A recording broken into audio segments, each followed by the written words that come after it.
அனைவருக்கும் அன்பு வணக்கம்.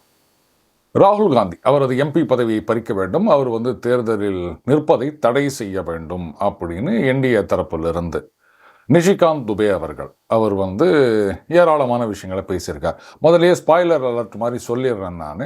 இது சாத்தியமாகுமா? ராகுல் காந்தி எம்பி பதவியை பறிப்பார்களா? அவர் எலெக்ஷனில் நிற்கிறதுன்னு தடை செய்வாங்களா அப்படின்னா சுத்தமாக சான்ஸே கிடையாது. ஏற்கனவே அவதூறு வழக்கில் அவரது எம்பி பதவி பறிக்கப்பட்டு உடனே அதை ரெஸ்டோர் பண்ணி மறுபடியும் எம்பி ஆகிட்டார்ல. உடனே கேட்கலாம், என்ன சார் அப்போ பெரிய பெரிய அரசியல்வாதிகள் அவங்களுக்கு நான் மட்டும் டக்கு டக்குன்னு கோர்ட்டில் கேஸ் நடக்கும், அதுக்கப்புறம் தீர்ப்பு வருமா, இல்லை ஸ்டே வருமா, இல்லை அப்பீல் எடுத்துப்பாங்களா அப்படின்லாம் நீங்கள் கேட்கக்கூடாது. அவங்களுக்கு கிடைத்திருக்கின்ற வழக்கறிஞர்கள், ஆமாம், அது நம்ம அண்ணா அவர்கள் சொல்லியிருக்காருல, சட்டம் ஒரு இருட்டறை, அதில் வழக்கறிஞரின் வாதம் தான் ஒரு விளக்கு அப்படின்னு. அந்த மாதிரி நல்ல விளக்குடன் இருக்கின்ற வழக்கறிஞரை நீங்கள் கூப்பிட்டு போனீங்கன்னா உங்களுக்கும் சீக்கிரமாக நியாயம் கிடைக்கும், ஸ்டே கிடைக்கும். அப்படி இல்லைன்னா கஷ்டம். அதனால் அவங்களுக்கு மட்டும் தனியாக அப்படின்லாம் நீங்கள் யாரும் கேட்கக்கூடாது. பட் எதுக்காக இந்த மாதிரி எடுத்திருக்காங்க அப்படின்னு சொன்னால், முதல்ல ஒரு விஷயம், இந்த பார்லிமெண்ட் செஷனை பொறுத்த வரைக்கும் ராகுல் காந்தி அவர்கள் பேசியிருக்கின்ற விஷயங்கள் இதெல்லாம் உண்மைக்கும் அதுக்கும் கொஞ்சம் கூட சம்பந்தமே கிடையாது. பட் இதெல்லாம் ராகுல் காந்தி அவர்கிட்ட எதிர்பார்க்க முடியாது. என்னங்க நீங்கள் உண்மை பேசலையே, கன்சிஸ்டண்ட்டாக பேசலையே அப்படின்லாம் யாரும் எதுவும் கேட்கவே கூடாது. எனக்கும் உண்மைக்கும் என்னங்க சம்மந்தம் அப்படின்னு அவர் பாட்டுக்கு சொல்லிட்டு போனாலும் நம்ம ஆச்சரியப்படுவதற்கில்லை. பட் இதை எந்த அளவுக்கு பாஜக எஃபெக்டிவாக கவுண்டர் பண்ணுறாங்க, அதுதான் முக்கியமான கேள்வி. இது சார் பாஜக என்ன ஒன்றா பண்ணிட்டு போட்டோம் அப்படின்னு இருக்க முடியாதுங்க. இது நாட்டுடைய தலைவிதி சம்பந்தமான பிரச்சனை. இந்த மாதிரி பொய்யை மட்டுமே சொல்லி ஊரையெல்லாம் ஏமாத்திட்டு ஒருத்தர் பதவிக்கு வரணும்னு அப்படின்னு ஆசைப்படுவார். அப்பேற்பட்டவர் பதவிக்கு வந்தால் நாடு என்ன ஆகும் அப்படின்னு நாமெல்லாம் கவலைப்பட வேண்டாமா? இன்னி வரைக்கும் இந்த மாதிரி சீன கம்யூனிஸ்ட் கட்சியோட ஒப்பந்தம் போட்டதா சொல்கிறாங்களே, அதை பற்றி ஏதாவது சொல்லுங்கன்னா அஃப்கோர்ஸ் யாராவது கேட்டால் தானே செய்தி வந்திருக்க. இதை பற்றி என்னைக்காவது வாய் திறந்திருக்காரா? இவர் சொல்லுவார், டிரான்ஸ்பேரன்சி, கருத்து சுதந்திரம், இதெல்லாம் நசுக்கக்கூடாது அப்படின்வாங்க. சரி, இப்போ இதுக்கு நீங்கள் பதில் சொல்லுங்கள். எந்த ப்ரெஸ் கான்ஃபரன்ஸ்லையும் எந்த பத்திரிகையாளரும் இந்த கேள்வியை கேட்ட மாதிரியே எனக்கு தெரியல. சரி, முதல்ல அந்த இராணுவ தளபதி அவருடைய புத்தகம், முதல்ல அந்த குரோனாலஜியை கொஞ்சம் பாருங்கள். ஏப்ரல் 22ன்னு நினைக்கிறேன் அவர் ரிட்டையர் ஆகிறார். அதுக்கப்புறமா 23 கடைசியில் இது மாதிரி ப்ரீ புக்கிங்கு ரிலீஸ் பண்ணுறோன்னு சொல்கிறாங்க. ஜனவரியில் ரிலீஸ் அப்படின்னு சொல்கிறாங்க, 24 ஜனவரியில். ஆனால் டிஃபென்ஸ் மினிஸ்ட்ரியிலேருந்து அந்த அப்ரூவல் வரலை. அதனால் அந்த டேட் தள்ளி போகுது. அதுக்கப்புறம் ஏப்ரல்னு சொல்கிறாங்க, அப்போவும் அப்ரூவல் வரல. அதனால் அந்த புத்தகம் வெளியாகவில்லை. 24 ஏப்ரல். சரி, 24 ஏப்ரலில் ரிலீஸ் ஆகலை. அத்தோட அந்த விஷயத்தை பற்றி யாருமே கவனிக்கலை. இப்போ கிட்டத்தட்ட 2 வருஷம் கழிச்சு தான் அந்த புத்தகத்தை பற்றி பேச ஆரம்பிக்கிறாங்க. ஏன் தடை பண்ணுறீங்கன்றாங்க, அது ப்ரீ புக்கிங்கில் இருக்குது, அது லிங்க் இருக்குதுன்றாங்க. இப்போ என்னடானா வெளிநாடுகளில் விற்றுருக்கலாம் அப்படின்னு சொல்கிறாங்க. 2 வருஷமாக என்ன ஆச்சு? வெரி சிம்பிள், 24 மேல எலெக்ஷன் முடிஞ்சு போச்சு. அதனால் அது ஒரு இஷ்யூவாக இல்லை.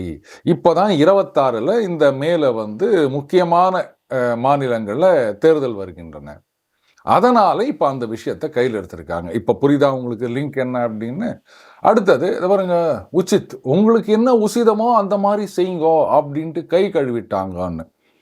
இந்த மாதிரி ஒரு விளக்கண்ணத்தனமான பதில் நான் எங்கேயுமே கேள்விப்பட்டது இல்லைங்க. நான் ஒரு அலுவலகத்தில் இருக்கும்போது அங்கே அந்த ஆனுவல் புக்கு ஒன்று ரிலீஸ் பண்ணுவாங்க. அது பெரும்பாலும் இந்த கவர்மெண்ட் கெஜெட் மாதிரி தான் இருக்குன்னு வச்சுக்கோங்களேன். அதை யாரும் படித்து பார்க்குறது கூட கிடையாது. நான் போனப்போ, அது ஒன்றும் இல்லைப்பா, அது போன வருஷத்து புக்கை பார்த்து அப்படியே எடுத்து நீ இந்த வருஷம் பண்ணிடு அப்படின்னாங்க. பண்ணிட்டேன். அடுத்த வருஷம் எனக்கு அது சரிப்பட்டு வரல. ஏதாவது ஒரு மாற்றம் பண்ணணும் அப்படின்னு நினச்சேன். அந்த மாற்றம் அப்படின்றது அதனுடைய சைஸு, அதனுடைய அந்த கவர் அட்டை டு அட்டை மட்டும் இல்லாமல் அதனுடைய உள்ளடக்கம், கண்டென்ட்லேயும் மாற்றம் கொண்டு வரணும்னு நினச்சேன். நல்ல காலம் எனக்கு அமைந்த பாஸ் அவர் என்ன சொன்னார், இதெல்லாம் ஏன் என்கிட்ட கேட்டுனுக்கிற, என்ன செய்யணும்னு நினைக்கிறியோ நீ செய் அப்படின்னாரு. இல்லை சார், இதெல்லாம் இது பாரு, நீ எதையும் தப்பாக செய்ய மாட்டேன்னு எனக்கு தெரியும். அதனால் I give you full freedom. என்னென்னலாம் நீ சேஞ்ச் பண்ணணும்னு நினைக்கிறியோ, என்னென்னலாம் புதுசாக பண்ணணும்னு நினைக்கிறியோ, எப்படி ஒன்றா செய், புக்கு நல்லா வரும்னு எனக்கு நம்பிக்கை இருக்குது அப்படின்னாரு. அதே மாதிரி நான் பண்ணி முடித்தேங்க. அதுக்கப்புறம் பார்த்தீங்கன்னா, எனக்கு அந்த புஸ்தகத்தை கொடுங்க, எனக்கு அந்த காப்பியை கொடுங்க அப்படின்னு எல்லாம் கேட்டு வாங்கி படிக்க ஆரம்பித்தாங்க. சொல்லப்போனால் அதில் நான் வந்து ஏதாவது எழுதி கொடுக்குறேன் அப்படின்னு சொல்லிட்டு நிறைய பேர் போட்டி போட்டுக்கின்னு வர ஆரம்பித்தாங்க. ஸோ இதுதான் வந்து ஃப்ரீ ஹேண்ட் அப்படின்றது. இது வந்து முழுக்க முழுக்க சிவிலியன், அது ஞாபகம் வச்சுக்கணும். மிலிட்ரியில் பார்த்தீங்கன்னா ஈச் அண்ட் எவரி ஸ்டேஜ் வந்து அங்கே ஒருத்தர் உட்காந்திங்கன்னு ரைட்டு இப்போ நீங்கள் அங்கே போங்க, நீங்கள் வந்து சுடுங்க, நீங்கள் வந்து டேங்கை யூஸ் பண்ணுங்க அப்படின்லாம் சொல்லிட்டு இருக்க மாட்டாங்க. ஓவராலாக ஒரு கைடன்ஸ், அந்த எஸ்கலேஷன் மேட்ரிக்ஸ்னு சொல்லுவாங்க.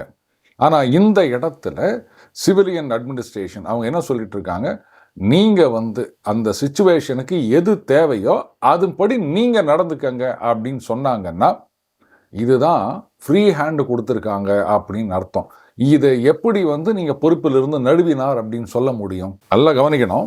இதே காங்கிரஸ் ஆட்சி காலத்தில் இந்த மாதிரி ஃப்ரீ ஹேண்ட் கொடுத்துருக்க முடியாது. ஏன்னு கேட்டிங்கன்னா, அன்டெவலப்டு பார்டர்ஸ் இதுதான் எங்கள் பாலிசி அப்படின்னு பெருமையாக பாராளுமன்றத்தில் சொன்னவர் அன்றைக்கு இருந்த டிஃபென்ஸ் மினிஸ்டர் ஏகே ஆண்டனி அவர்கள்.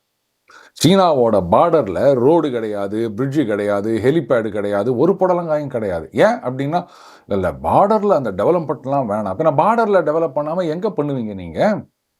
சீனா அவங்க பார்டரில் அவங்க எல்லாத்தையும் டெவலப் பண்ணி வச்சுருக்காங்க. ஸோ ஃபோர்ஸஸை மூவ் பண்ணணும் அப்படின்னா வித்தின் மினிட்ஸ் ஆர் ஹவர்ஸ் அவங்களால மூவ் பண்ண முடியும்.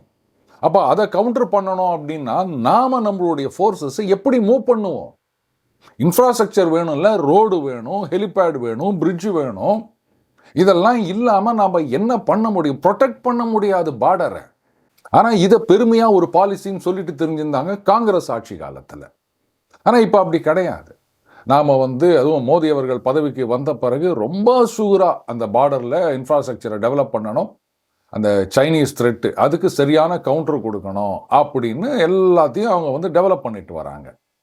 அதனால தான் என்ன அந்த சிச்சுவேஷனுக்கு ஏற்ற மாதிரி செய்யணுமோ அப்படி செய்யுங்க அப்படின்ட்டு ஒரு பிளாங்க் செக் மாதிரி கொடுத்துட்டாங்க. இதை ட்விஸ்ட் பண்ணி பார்த்தீங்களா, பொறுப்பை தட்டி கழித்து விட்டார்கள் அப்படின்னு ஒருத்தர் சொல்லிட்டு இருக்கார் அப்படின்னா எந்த அளவுக்கு இந்த நாட்டின் மீது அவருக்கு வெறுப்பு இருக்கும் அப்படின்னு பார்த்துக்காங்க. கூடவே எந்த அளவுக்கு அந்த பதவி மீது அப்படி ஒரு வெறி இருக்கு அப்படின்றதையும் நம்ம புரிஞ்சுக்கணும். இதில் அந்த சன்சத்தில் வந்த வீடியோ அதில் பேசிகிட்டே இருக்கும்போது நான்சென்ஸ் அப்படின்ற ஒரு வார்த்தையை சொல்கிறாரு. அப்போது சேர்லேருந்து சொல்கிறாங்க, இதை பாருங்கள், நான்சென்ஸ் அப்படின்ற வார்த்தையை உபயோகப்படுத்தக்கூடாது அப்படின்னா நான் சொல்லவே இல்லை அப்படின்றார். இப்படி பச்சையாக புழுகிற ஒரு மனுஷனை இந்த உலகத்தில் நம்ம யாருமே பார்த்துருக்க முடியாது. ஒரு செகண்டு கூட இல்லை, நான்சென்ஸ்ன்ற வார்த்தையை சொல்லிட்டு அவர் சொல்லக்கூடாதுன்னா நான் எங்கே சொன்னேன், நான் சொல்லவே இல்லையே அப்படின்றாரு. அப்போது இதுக்கெல்லாம் பாஜக சரியான கவுண்டர் கொடுக்க தவறிவிட்டார்கள். தென் அண்ட் தேர் அப்படின்னு ஆக்ரோஷமாக பேசுகிறாராம். இதில் வந்து இங்கே ஒரு மூத்த இளம் வழக்கறிஞர் ஒரு ட்வீட் போட்டிருந்தார். எனக்கு வந்து கெக்கபெக்கன்னு சிரிக்கணும் போல தான் தோணுச்சு. அவர் சொல்கிறார், அதாவது பாராளுமன்றத்துக்கு வெளியில் ஒரு சாதாரண டிஷர்ட்டை போட்டுட்டு ராகுல் காந்தி வராராம். அவரை பார்க்கும்போது மௌனராகம் கார்த்திக் ஞாபகம் இருக்கா, அதே தான் அந்த மாதிரி இருக்குதான் அவர் என்ட்ரி கொடுக்கறது. பட்டு நான் அந்த மாதிரி சிரித்தா நீங்கள்லாம் அசிங்கமாக நினைப்பீங்க, அதனால் வந்து நான் சிரிக்க விரும்பலை.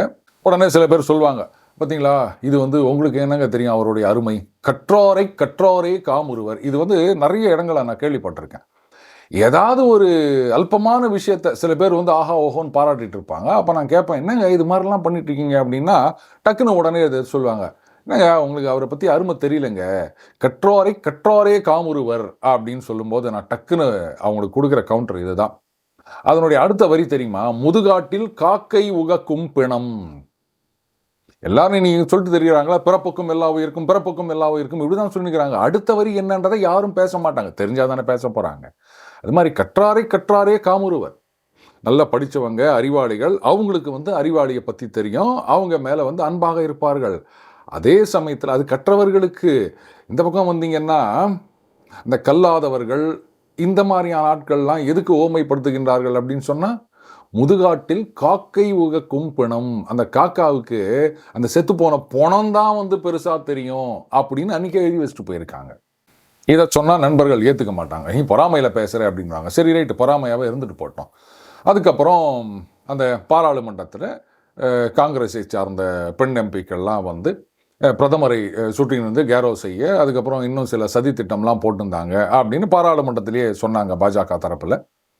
அதனால தான் பார்த்தீங்கன்னா இப்போது ஸ்பீக்கருக்கு எதிராக அந்த நோ கான்ஃபிடன்ஸ் மோஷனும் கொண்டு வந்தாங்க. அதில் அந்த வீடியோவெல்லாம் கிரண் ரிஜிஜு ரிலீஸ் பண்ணியிருக்காருங்க. அதில் வந்து பிஎம்மோட அந்த உட்கார்ற இடம், அங்கே வந்து காங்கிரஸ் எம்பிக்கள்லாம் போகிறாங்க. அதில் நம்பூரை சார்ந்த ஜோதிமணி எம்பி அவர்கள் அவங்க வந்து வாங்க வாங்க வாங்க அப்படின்னு கூப்பிடுறாங்க. ஒரு பிரதமருடைய சேர் பக்கத்தில் போய் நிற்கிறது அப்படின்றது என்ன விதமான அரசியல்? பாராளுமன்றத்தில் அத்தனை உறுப்பினர்களுக்கும் ஒவ்வொரு இருக்கை கொடுத்துருக்கு. அங்கிருந்து உங்கள் கருத்துக்களை சொல்லுங்க.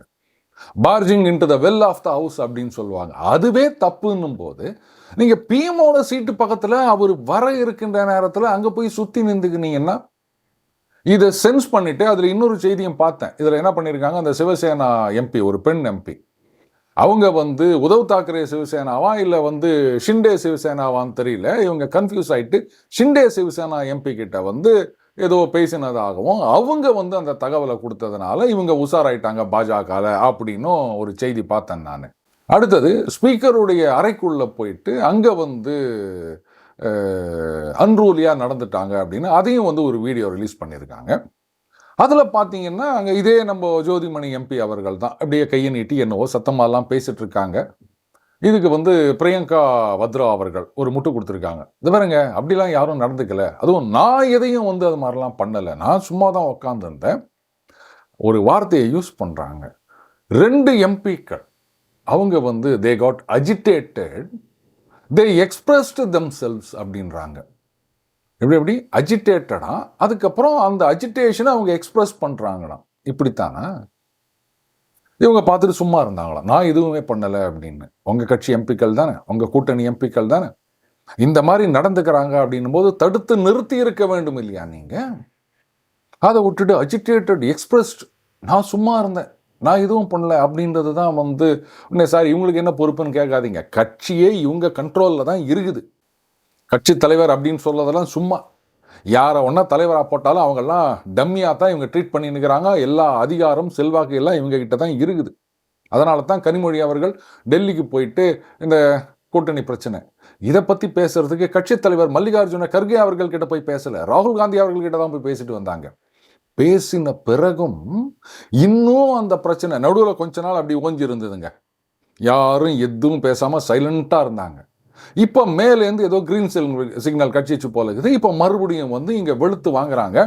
இதில் வந்து கூட்டணி ஆட்சியெல்லாம் கிடையாது, தமிழகத்துக்கு ஒத்து வராது, தமிழகத்தின் சிறப்பு அப்படின்லாம் சொன்னால் மக்கள் முடிவு செய்வார்கள் அப்படின்றாங்க காங்கிரஸ்லேருந்து. எப்படி மக்கள் வந்து இவிஎம்மில் ஓட்டு போடும்போது ஒரு ஓட்டு இல்லைங்க, பாதி பாதி காங்கிரஸுக்கு பாதி திமுக பாதி, ஒரே தொகுதியில் அது மாதிரி போட முடியாது, இந்த மாதிரி ஏதாவது சொல்லிட்டு போவாங்களா? இல்லை வந்து அறிவாலயம் வாசல்லையும் அப்புறம் சத்தியமூர்த்தி பவன் வாசல்லையும் வந்து லெட்டர் எழுதி போட்டு போவாங்களா? நீங்கள் கூட்டணி ஆட்சி தான் வேணும்னு இப்படித்தான் மக்கள் அவங்க கருத்து சொல்லுவாங்களா? அதுக்கு அர்த்தம் என்ன தெரியுமா? Very simple. திமுக மெஜாரிட்டி இடங்களை வெல்லாது, கூட்டணி கட்சிகள் தயவில் தான் நீங்கள் ஆட்சி நடத்த போறீங்க, அதைத்தான் சொல்றாங்க. மக்கள் அதை முடிவு செய்வார்கள் அப்படின்னு. எந்த அளவுக்கு ஒரு திமிரு இருக்குது அந்த காங்கிரஸ் கட்சிக்கு. ஒண்ணுமே இல்லாத காங்கிரஸ் கட்சி தமிழகத்துல தனியா நின்றா டெபாசிட் கூட வாங்க துப்பு இல்லாத ஒரு காங்கிரஸ் கட்சி ஆல் ஓவர் இந்தியால தொடர்ந்து 3வது தடவையா தோற்கடிக்கப்பட்டு அப்படி மூலையில உட்கார வைக்கப்பட்ட ஒரு கட்சி, ஒரு காலகட்டத்தில் எதிர்கட்சி தலைவர் அந்தஸ்துக்கான எம்பிக்கள் கூட இல்லாத ஒரு கட்சி, தொடர்ந்து 95 தோல்விகளை பெற்று இருக்கின்ற ஒரு அரிய சாதனைக்கு சொந்தக்காரரான ராகுல் காந்தி அவர் கண்ட்ரோல் இருக்கின்ற ஒரு கட்சி, அந்த கட்சி திமுகவில் போய் பேசிட்டு வந்திருக்காங்க.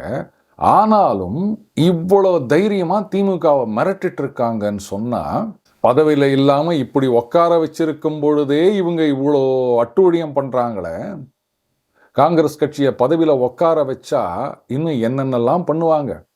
ஒரு பக்கம் ரெய்டு விட்டு இன்னொரு பக்கம் கூட்டணி பேச்சுவார்த்தை நடத்தினதும் நம்ம பார்த்துருக்கோம். காங்கிரஸ் கட்சி, அதுவும் இன்றைக்கு அந்த ராகுல் தலைமையில் அவருடைய கண்ட்ரோலில் இருக்கின்ற காங்கிரஸ் கட்சி ஆட்சிக்கு வர்றது அப்படின்றது நாட்டுக்கு நல்லதில்லை, நாட்டுக்கே மிகப்பெரிய பேராபத்து. அதையும் தாண்டி புள்ளி கூட்டணியில் இருக்கு பாருங்க கட்சிகள், அத்தனைக்கும் மிகப்பெரிய ஆபத்து. இன்னைக்கு திமுகவில் பல பேர் வெளிப்படையாக பேச ஆரம்பிச்சிருக்காங்க. நாங்கள் உயிரை வாங்கினுக்கிறாங்க அப்படின்றாங்க, அது மாதிரி தொல்லை கொடுத்துன்னுக்கிறாங்கன்றாங்க, இல்லை போகிறதுனா போட்டோம் அப்படின்னு சொல்கிறாங்க. ஆனால் காங்கிரஸ் வெளில போகாது, திமுகவும் அவங்கள வெளியே விடாது. இதுதான் காங்கிரஸுடைய அந்த மிகப்பெரிய தைரியம். நாம இல்லைன்னா திமுகவால் ஆட்சிக்கு வர முடியாதுன்னு அவங்களுக்கு தெரியும். அதனால் நம்ம என்ன கேட்டாலும் அவங்க கொடுப்பாங்க, கொடுத்து தான் ஆகணும் அப்படின்றது தெரியும். இன்னைக்கு டெல்லியில் நடக்கின்ற பிரச்சனைகள் எல்லாத்துக்கும் மூல காரணம் ஆரம்பத்திலேயே பார்த்தோம் இல்லையா, அந்த நர்வானே அவர்களுடைய அந்த அன்பப்ளிஷ்டு புக்கு 2 வருஷம் கழிச்சு இப்போ இந்த பிரச்சனை வர்றதுக்கு காரணம் வெஸ்ட் பெங்கால், தமிழ்நாடு. இந்த தேர்தல் இது ஒரு முக்கியமான காரணம். மேற்கு வங்காளத்திலையும் தமிழகத்திலையும் அதிகமான இடங்களை பெற வேண்டும் அப்படின்றதுக்காக தான் இப்போ இந்த பிரச்சனையை கையில் எடுத்துட்டு இல்லாத விஷயங்களை பேசிட்டு சீன் போட்டுனுக்கிறாங்க. It's sort of blackmail against their own alliance partners. Trinamool Congress parliament எலெக்ஷனில் வெளில தள்ளிட்டாங்க காங்கிரஸை, கிட்டக்கே வராத புள்ளி கூட்டணி எல்லாம் வெளில வச்சுக்க, உள்ள கிடையாது அப்படின்னு. இன்ஃபேக்ட் இந்த சபாநாயகருக்கு எதிரான இந்த நோ கான்ஃபிடன்ஸ் மோஷன் அதில் கூட டிஎம்சி முதல்ல கைத்து போட மாட்டேன்ட்டாங்க. இல்லை அது சுச்சுவேஷனை பார்த்துட்டு அதுக்கப்புறமா தான் நாங்கள் வருவோம் அப்படின்னு சொன்னாங்க. ஏன்னா அவங்களுக்கு நல்லா தெரிஞ்சிருக்கு காங்கிரஸை வளர்த்து விடக்கூடாது, அவங்க பண்ணுற கூத்தெல்லாம் இந்த தேர்தலில் அதிக சீட்டு வாங்கிறதுக்கு அந்த அலையன்ஸுக்கு துண்டு போடுறதுக்கு தான் அப்படின்னு. ஆனால் வேற வழி இல்லாமல் சில நேரங்களில் ஒத்து போக வேண்டிய கட்டாயம். அன்றைக்கே சொன்ன மாதிரி தேர்தல் வருவதற்குள்ளே டிஎம்சி காங்கிரஸ் ஒரு அலையன்ஸ் ஃபார்ம் ஆனாலும் நான்லாம் ஆச்சரியப்பட மாட்டேன். ஏன்னா அதுக்காகத்தான் இவங்க பண்ணிட்டு இருக்காங்க. எல்லாரும் சொல்லுவாங்க பாஜக ஒரு ஆக்டோபஸ் மாதிரி கூட்டணி கட்சிகளை விழுங்கிவிடும் அப்படின்னு. ஆனால் காங்கிரஸ் தான் அந்த வேலையை பண்ணிட்டு இருக்கு. அதுவும் பாஜகவாவது சரி ஏதோ கொஞ்சம் பாலிஷ்டாக பண்ணுறாங்க அப்படின்னா, காங்கிரஸ் வெளிப்படையாக பண்ணுது.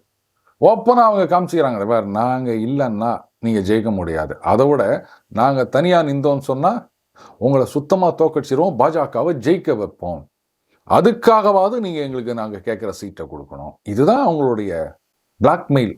அது வெளிப்படையாக பண்ணால் ஒயிட் மெயில்னு சொல்லாமா? இப்படிப்பட்ட தந்திரமாக இருக்கின்றது. திமுகலேருந்து இவ்வளோ தூரம் மரியாதை கொடுத்து வச்சுருக்காங்க, பிரைம் மினிஸ்டர் கேண்டிடேட்லாம் டிக்ளேர் பண்ணாங்க. கனிமொழி அவர்கள் டெல்லியில் போய் பேசிட்டு வந்த பிறகும் இன்னைக்கு காங்கிரஸில் ஆளாளுக்கு ஒரு மாதிரி பேசிட்டு இருக்காங்க. மாநில தலைவர் சொல்கிறாரு கூட்டணி வேணும்னு, ஆனால் இங்கே இருக்கின்றவர்கள்லாம் ஆளாளுக்கு ஒரு கோஷம் போட்டுனுக்கிறாங்க அப்படின்னு சொன்னால், இதெல்லாம் மத்திய தலைமை, அதாவது இன் எசன்ஸ் ராகுல் அவருக்கு தெரியாதா? அவர் இதெல்லாம் கண்ட்ரோல் பண்ணி வைக்க மாட்டாரா? அப்படியே தமிழ்நாடு மீது எனக்கு அவ்வளோ பற்று இருக்குது அப்படின்னு சொல்றவர் இங்கே கூட்டணியில் என்னங்க அது மாதிரிலாம் குழப்பம் வச்சுருக்கிறீங்களா அப்படின்னு ஒரு வார்த்தை, ஒரே ஒரு ட்வீட்டு, அவர் ஒரே ஒரு வாட்ஸ்அப் மெசேஜ் அவங்க கட்சிக்காரங்களுக்கு அனுப்ப முடியாதா? இவங்கெல்லாம் விஜய பனையூர் பண்ணையார்னு சொல்கிறாங்க. டெல்லியில் உக்காந்துனுக்கிறார் பாருங்க ராகுல், அவர் தான் இந்தியாவுக்கே பண்ணையார் மாதிரி நினச்சின்னுக்கிறாரு. இதை நாம் ரியலைஸ் பண்ணுறோமோ இல்லையோ, திமுக முதல்ல ரியலைஸ் பண்ணணும். இந்த தடவை ஒரு டிசிஷன் எடுத்து, ரைட் நீங்கள் வெளில போங்க, இனிமேலும் உங்கள் பிளாக்மெயிலுக்கு நாங்கள் ஆட முடியாது அப்படின்னு அவங்க முடிவெடுத்தாங்கன்னா, இல்லைங்க அவங்க தாவேகாவோட போயிட்டாங்கன்னா என்ன பண்ணுறது அப்படின்னா, பரவாயில்ல சமாளிச்சிக்கலாம், அது ஒன்றும் பெரிய விஷயம் கிடையாது. ஏன்னா எதிர்த்து ஆடுறதுக்கு இங்கே அதிமுக பாஜக ஒன்றும் செய்யாமல் இருக்காங்க. ஸோ ஓரளவுக்கு வாக்கு சதவீதம் குறைந்தாலும் இவங்க சரியாக ஆடலை, ஸ்கோர் பண்ண மாட்டாங்க அப்படின்னும் போது ஜெயிக்கிறது அவ்வளோ ஒன்றும் கஷ்டமாக இருக்காது. பட் காங்கிரஸை ஒரேடியாக கழிச்சு கட்டணும். இனிமே அவங்க யாரையும் மிரட்டாத அளவுக்கு கொண்டு வரணும். திமுக தைரியமாக அந்த முடிவை எடுப்பார்களா? எனக்கு தெரியல. மீண்டும் அடுத்த சந்திப்போம். வணக்கம்.